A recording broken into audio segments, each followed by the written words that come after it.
Well, good evening, good evening, good evening, good evening, good evening. I'm so glad that you could join me tonight. My name's Paige from the Magic of Horsecraft, and tonight we're going to talk to a dynamic woman about a night that changed my life, that just about ended it, and we're going to share some tips that could save yours. So we'll let everybody get settled in here for a little bit, and then I will introduce you to my friend Kate, a force of nature. Well, thank you all very much for joining Kate and I tonight to dissect a pretty big night of our lives, I'd say, Kate? Yeah, my latest night in a while. So yeah, yeah, yeah. It's It was a big night. actually, it's just another day in your life. You should have been paid to do that. Yeah, just another day. To dissect a little bit and go back. On March 23rd of this year, 2025, in the afternoon, I got kicked from here to next Tuesday, landed in a heap, and eventually helicoptered in for an emergency splenectomy. Kate was by my side the whole way, and out the other end, we have some learnings and some things to dissect. So, my friend Kate, first of all, I want to introduce people to you. There's some things you should know about Kate and I, some things we share in common. I think we share a love of adrenaline. Um, hmm and um and Kate, you should know, is a firefighter. So Kate deals with emergency and injuries all the time. And I hmm was um, teaching on her farm, a guest, and um, she ended up being there by my side. And another thing hmm to know about Kate is that sometimes Kate asks for permission, and sometimes she asks for forgiveness. Yeah, that's accurate. That's something that we share in common as well. Yeah, yeah, And yeah. thankfully, on that night, you were following the ladder. You were not waiting for permission to step in, and your actions helped to I think, save my life. Yeah, it was definitely like a situation where there was an obviously significant mechanism of injury where uh, we needed to call 911. So it was fairly easy to realize that you were hurt. Yeah. So yeah. And it's funny because I initially didn't think it was a big deal based on certain criteria. And I wonder if we should kind of pick those apart so people know when it's a big deal and when it's not a big deal. So, hmm um, I sort of heard a bang. I didn't associate actually with myself until later. And I thought I came to rest just next to the boards with my head kind of up against it. I seemed to be like no injury there, and there seemed to be no sharp point of injury. So I assumed no broken ribs, and I assumed wrong. Uh, hmm and so, I'm doing oh, I'm okay. It's only an 8. Mass. Like, why do we do that? And Yeah. like trying to that instinct to get up. I'm okay. I wanted to get on my feet, and no broken ribs. No, I'm fine. So there was getting to be a lot of that messaging, which maybe didn't get sort of a serious view then in triaging, but I was bleeding internally.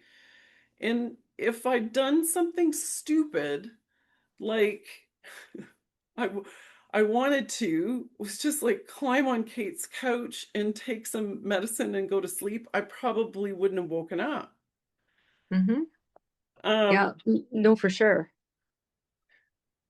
and so it took a while, and I think some signs were there that maybe in retrospect um could have been picked up, and we should know what to look for in this sort of thing. So eventually there were some signs you wouldn't ignore anymore that you're trained to look for, and you eventually did ask permission to speak on my behalf. Hmm. And what was one of the Hmm. signs? So, of somebody in shock who's bleeding internally? Yeah, so your blood pressure became really low. Like it was really, really, really low. And you normally have low blood pressure, so it was just concerning. Yeah. So that was And then, like, I mean, um, at our house originally, like it was a big kick, and like, I was, you kept saying your head didn't hit the boards, but you still couldn't stand up. You yeah, couldn't. It was just, we needed paramedics. We needed help. So for sure. yeah. And so if you are tending to someone and their blood pressure is dropping, so mine was on the dropping trend, and I was so cold, Kate. I was so cold. I was so cold. Thank God you were there. Kate stole 5 heated blankets until she emptied the whole floor of heated blankets and kept piling them up on me. That's a sign that you're in shock, if Hmm. you're Hmm. bleeding. So if someone falls from a horse in your care, I'm not a doctor, Kate's not a doctor, but for God's sakes, let's make some assumptions that if there's any injury through the abdominal area, that a spleen could be something, and um, just make sure to advocate for beyond x-rays, which won't find that sort of thing, for scans and whatnot. So Kate advocated for scans and for some pain medication eventually, after we got in trouble and accused of drug-seeking behaviors. I think there are better ways I could have sought that, but know how having someone to advocate for you through the system sometimes makes a difference. It is they're taxed. Oh, There, for sure. there was one doctor on that night, and there was a lineup down the hallway of Yeah. people Yeah. crying, and there was one doctor, and a couple of nurses, like they're all doing their best. And so Yeah. if you can make their job easier by not going, oh, I'm fine, like, by advocating for a few things, and knowing what to look for, that would be amazing. Also, you can avoid going there. So we can avoid, we don't need to tell the whole story, but, obviously I made it.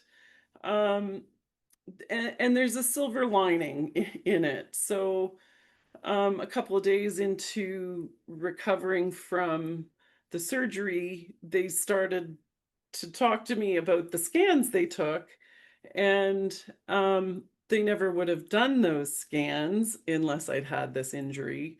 And they Yeah. found the return of a cancer metastasis on T5, which Hmm. I argued for a long time. No, it's just an injury. It's not a, I didn't want to. It's an old injury. I'm not even gonna go. Was one Yeah, line. It's like, yeah. So for a while it was a bit surreal to accept, but it was the kick ended up being a gift. So hmm. the very likely reality is that by the time an old horsewoman with a chronically sore back reported the symptoms of this growth on T5 growing through the cavity around my spinal cord, probably by then there would be irreparable damage and paralysis. So, Yeah. Keeping in mind that the same woman said she was fine after she got kicked by a horse. The threshold for fine is I'll like have no really, really reality low. checks on this episode, Kate. Sorry? This is my episode. Oh, sorry. Sorry. The bar for fine is really, There'll really be low. no reality checks. Anything is possible.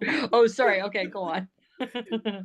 So yeah, they found the mass. It is not yet growing through into the spinal cord. Chances are that the way I would have found it if I hadn't been kicked by this horse was because, I was paralyzed and they were trying to figure out why. That's how we would have found it, Kate. And that would be a real drag. It'd be hard to ride and to teach you and chase you around your cross country course. I mean, we can all figure it out, but phew, dodged a bullet.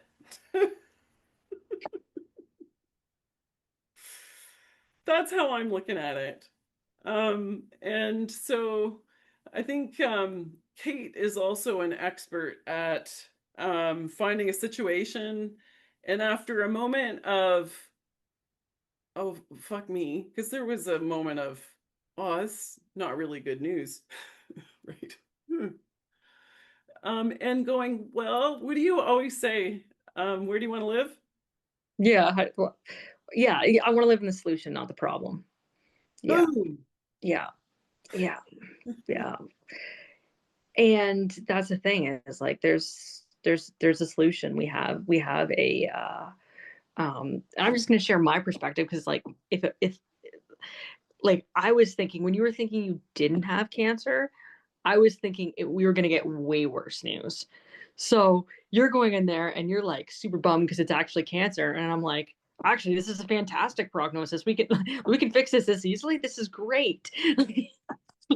Like, so I'm already like moving 4 steps ahead. Maybe it wasn't helpful at the time. I was No, like, it was oh, this is so perfect. much better than I thought.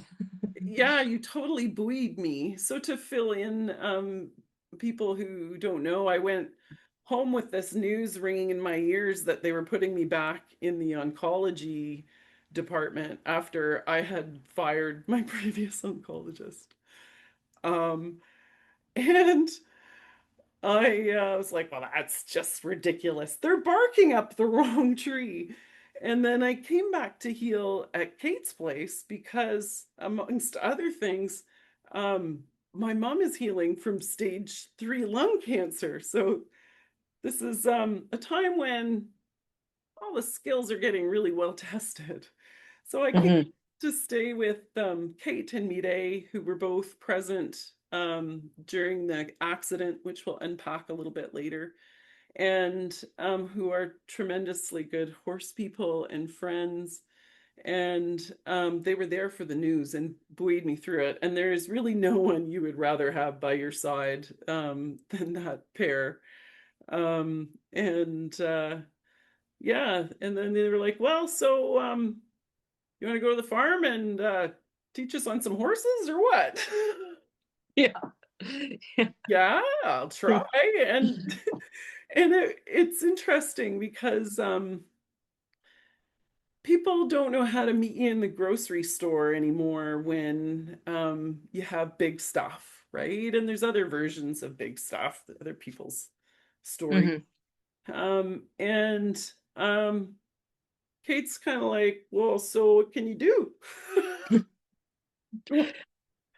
You want to come out? Yeah, I want to come out and feel useful. So they drove me out to the farm and um I was able to teach and participate um and and heard Kate say for the maybe the first time their line of, well, I believe we should live in the solution instead of the problem. So Yeah. yeah. Yeah. And I think that's the first time I ever had a cancer patient with a riding crop too. So she wasn't supposed to be lifting things and she was lifting something that I thought was marginal.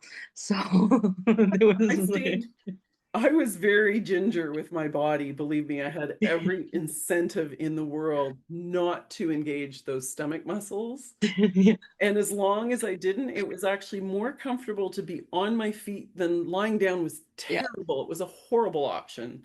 And Yeah. sitting in a chair wasn't good. Being on my feet was actually a relief. And I, so it I was really nice to be there. And I I think, think very much for you too, like teaching and riding is very much like where your state of flow comes from. And when you're doing that, you're somewhere else. Like you're in that activity 100%, you're immersed in it. So it takes you out of all these issues. Like it, yeah, yeah. yeah, absolutely. So yeah, thanks for the opportunity. I'm looking forward to doing more. I've been working with Kate and her gang since almost a year ago, April of 2024, when Kate was like, "So, what do we have to do to learn from you?"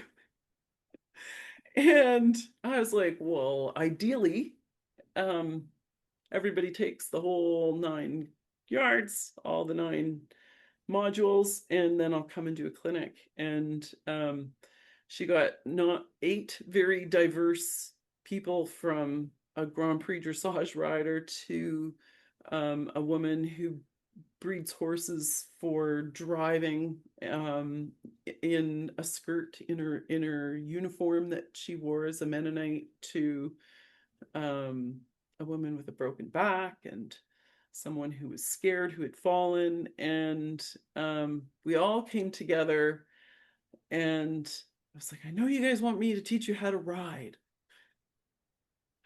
but here's what I think you really need to do first. Mm-hmm. What's missing?" And it was a stretch to teach those things for the first time, right? I'm not just kind of going heels down, look up, come down the outside line. I'm like, and breathe into your heart. And that was a bit of a stretch for me, Kate. I'm not sure if you knew me before.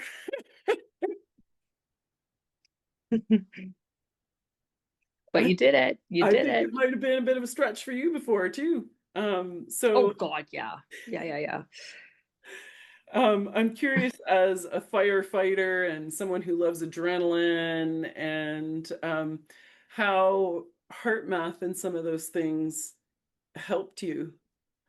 Oh, it's huge. Like the breathing techniques, it's so useful. Like there's lots of times in my day when and I mean I don't even consciously have to do it anymore where I just adjust my breathing. And I for me it's always I do four, like a count of four on the way in, a count of eight on the way out. Just calm down my nervous system. Just kind of stay where I need to stay and like, you know, and sometimes you need a little bit more adrenaline. Like sometimes you can't be like the Zen master to get what you need to do done, but sometimes it's a pretty powerful skill to have that. And I have a mare that is, I'd say she's sensitive, and I need to be calm for her to get things, to get through certain situations.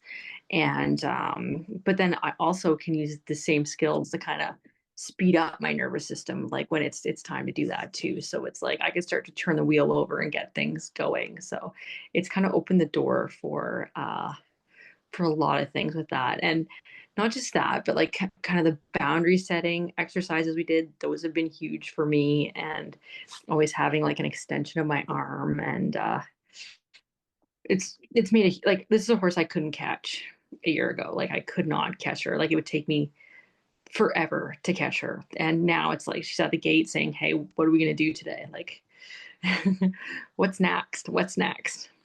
That's just so So, much fun to be a part of. So Kate um, is a community builder by nature, and a learner, and a doer. And so I'm used to kind of speaking into the ether in terms of shoulds. You should all do this. Kate goes out and does it, right? So she's riding bareback, and she's running, and she's doing the heart math, and her horse is noticing. Like, they notice when you try, right? yeah. Yeah, my mom is also noticing and she wants me to warn her when we're going to put up videos of me jumping with no hands. But Oh, I'm having so much fun. It's just such a good crowd. We get all kinds of people wanting to do different things with their horses, but this journey with you and Mireille and Gala and Bob has been really spectacular as a core group. Hmm. And so I encourage others, never stop learning. I unleash the new stuff on these guys when I'm like, I know you want me to help you with this, but I think until we do something else, I can't fix it. They go, okay, and show up. And by golly, it works, doesn't it?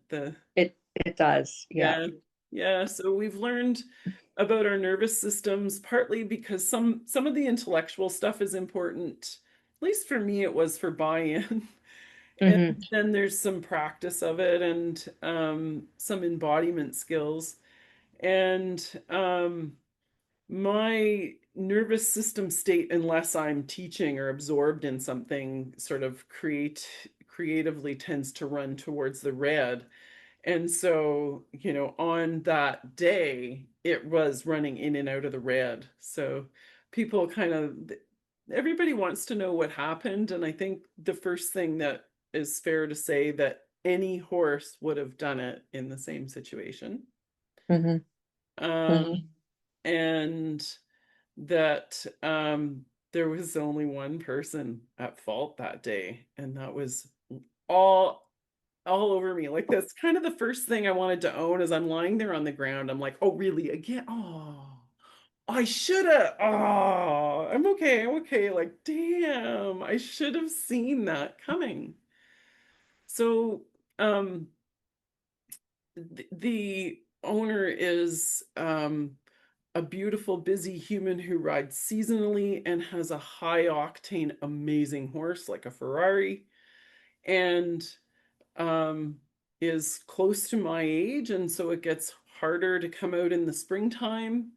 And the horse was um, fresh and reactive and bucking a bit here and there. And we just knew with our friend Mireille and her new Zen mode on that she could kind of float above this horse and settle her in, and we could get some more information if the rider just floated and gave her head and allowed her to move forward. Because usually, when they're in a new space and they're feeling unsettled and reactive, if you can facilitate forward, they're happier, fulfills an instinct in them. And the owner that day just couldn't fulfill that. That wasn't going to be one of the things they could do, so that's fine.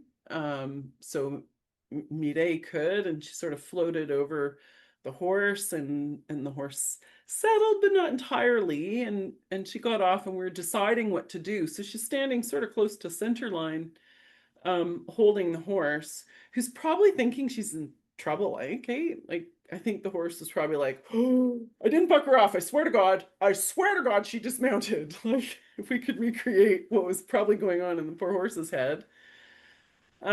Later, Mide said the horse's head was high. She was looking into the corner at something else that was going on. I should have noticed those things. So when you are approaching a horse, if we had to teach someone how to approach a horse's safely lesson today, which I do those things with special needs audiences, right? Oh, I didn't do it. I didn't look at her eye. I didn't see the concern or the high head. I was looking at her back end, and I was fixated on something because she stretched out in a way even more than like a Park Morgan would, right? Like the back Hmm. than they would when they pee. And I was like, ooh, very interesting. And I was fixated on what is she telling us then, right? Hmm. She's just information. So in part of my new way of being with horses, like all the stuff that we witnessed that day, a horse wasn't disciplined for. It wasn't a behavior, it was just No. information. I was looking at that information and standing, I think, at the barrel or maybe opposite the stifle is my recollection You ish. were not that far back. You were like, your body was sort of at her barrel, to be Yeah. honest. And I fixated on those back feet. And I think my intention was to reach and ask her to step forward. And I didn't look at her face or head. I think I reached probably for her hind end to ask her to step forward. I don't know if you saw that. I didn't see it till like it kind of. Bang. Yes. Yeah. So it's totally avoidable. Mm. So Well, yeah. if I could rewind the tape, and we can't, but if I could tell you what to do to avoid it, what I'd say, do your heart math, Paige. So I was in my head, I was kind of worried about the problem. So I wasn't present, and I'm sure my nervous system wasn't regulated. I'm not sure if it was you. Her nervous system wasn't. No, no.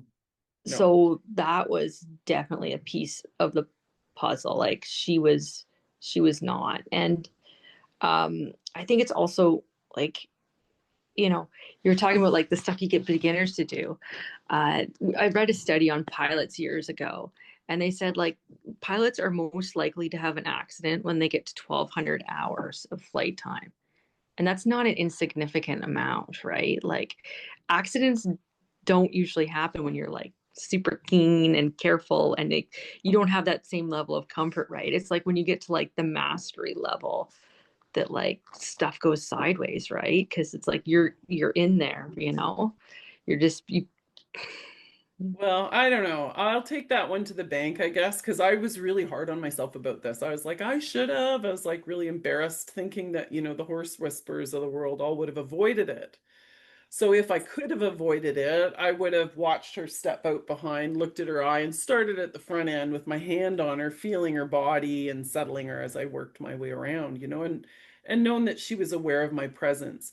Mireille's impression was that the horse didn't even know I was there, and that all of a sudden, a nervous horse who's probably thinking she's in trouble, so her instinct is just defend, right? Um, Hears or feels some movement from an area she wasn't aware of, and maybe even in her blind spot-ish. I was close to that area where they have Mhm. a blind spot near the quarters. So, shame on me. Fool I me mean, once, I fool me feel like you twice. probably have enough friends in the horse industry that have also had injuries, and you probably don't judge them the same way. So maybe we could extend that courtesy to yourself. Yeah, I'm over it now. I'm Yeah. over it now. But yeah, I was hard on myself for that. And there are, I think because there are areas in my horsemanship that I got to skip because I often had really well-schooled horses and ponies. I did deal with some squirrely ones later, and they seemed to like me because I hummed and sang to them all the time, and I like to go fast too. Let's just go forward and round.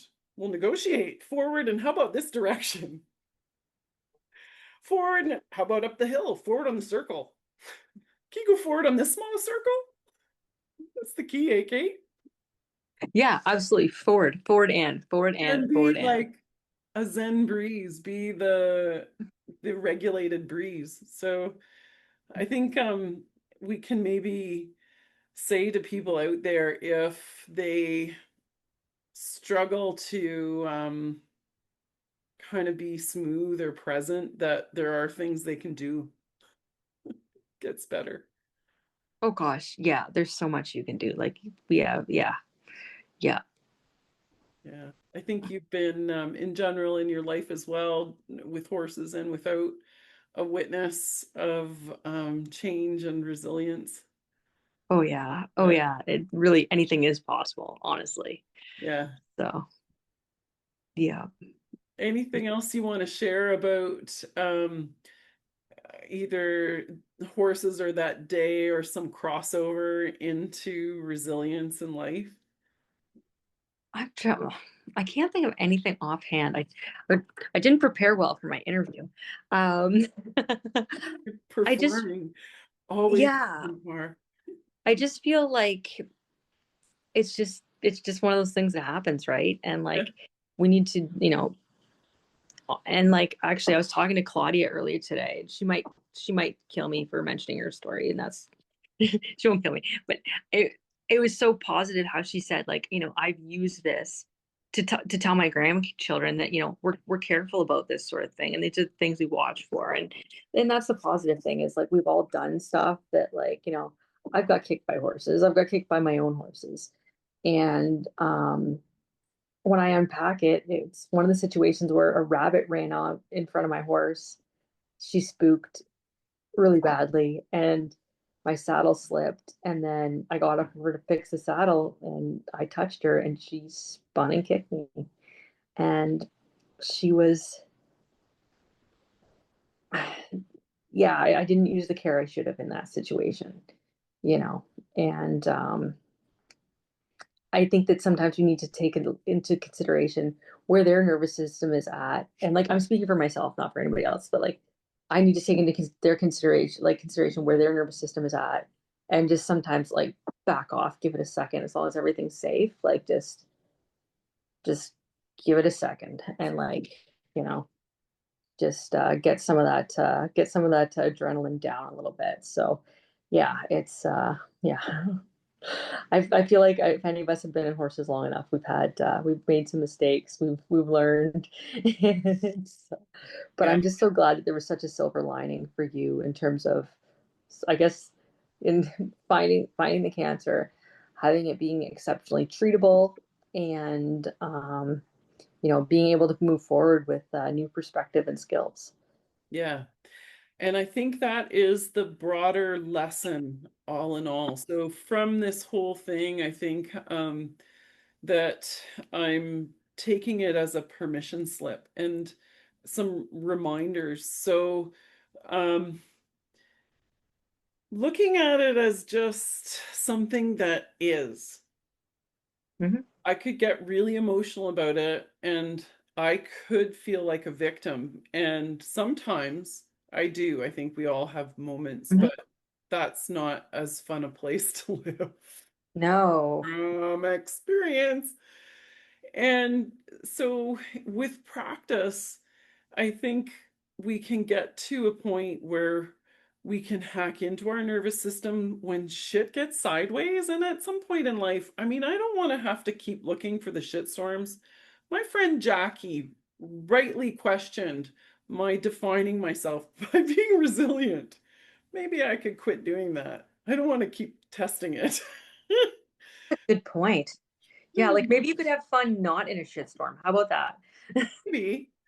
However, having said that, should you find yourself in one, there are some things you can do. We can hack into our own neural circuitry. It's measurable, quantifiable, practicable, learnable, and we can co-regulate the other seriously panicked being that we're helping, whether that's a horse or a person stuck in a car or a burning building or an ambulance or a helicopter ride. You're really good at that, Kate. Yeah. Had a little bit of practice. Yeah. Yeah. Yeah. Yeah. So I don't think the object tonight, I guess, is to teach everybody how to. No, no, just We share experience, right? could say, you know what? It's possible to roll with some really big life news sandwiches. Yeah. Sometimes Yeah. they come. Yeah. Absolutely. Yeah. Absolutely. Yeah. Yeah. And just keep rolling. Yeah.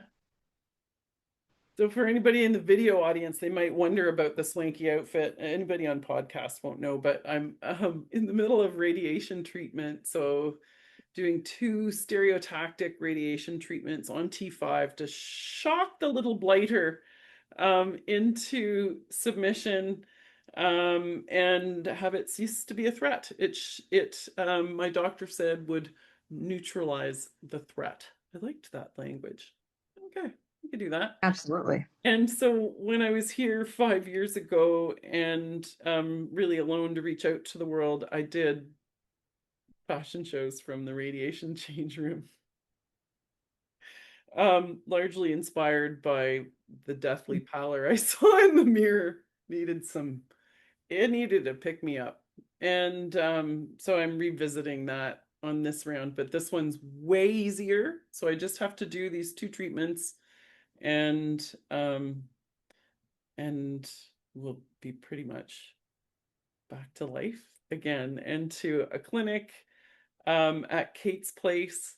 If you're from the St. Charles area, there is a really good group of horse people that like to learn together. And sometimes we offer beta courses, and our beta courses follow a principle that I've benefited from so greatly, I can't tell you. It's a pay as you can model with some suggested sliding scales, but truly show up and learn. If you've got the sweat equity in terms of some sort of effort to show up, um, then there'll be some sort of exchange of energy you feel good about leaving behind, and no one will check. We'll have an altar like last time. Okay, Kate? Yeah, it's phenomenal. Like it's so good, and it allows everyone to participate. So it's I yeah, it's been successful. At first I was like, this is never gonna work. But you're like, no, no, it's gonna work. It's gonna be good. It'll be good. And I'm like, Yeah. and it was. Yeah, it So works. yeah, so now I don't worry. Because I'll come and do it anyway. It's Yeah. usually something that I haven't taught before. And so we're all just rolling and learning together. And yeah, and I've benefited from the same. So Carmen Theobald unrolled all of her training that she was certified in through Linda Kahonoff and EponaQuest. And I had 2 years of programming pay as you can from her. Ohana Yoga and my friend Nikki Poulet, just come, Paige. I came. Carrie Lake, thank you very much. She said just pay, there's a registration fee and then pay what you can. And I just keep showing up. And um, so I like to have some places you can't do that and some places you can. And this is one of my great joys. Is to teach and learn alongside Kate and gang at Big Woods Farm. That's us. Yeah.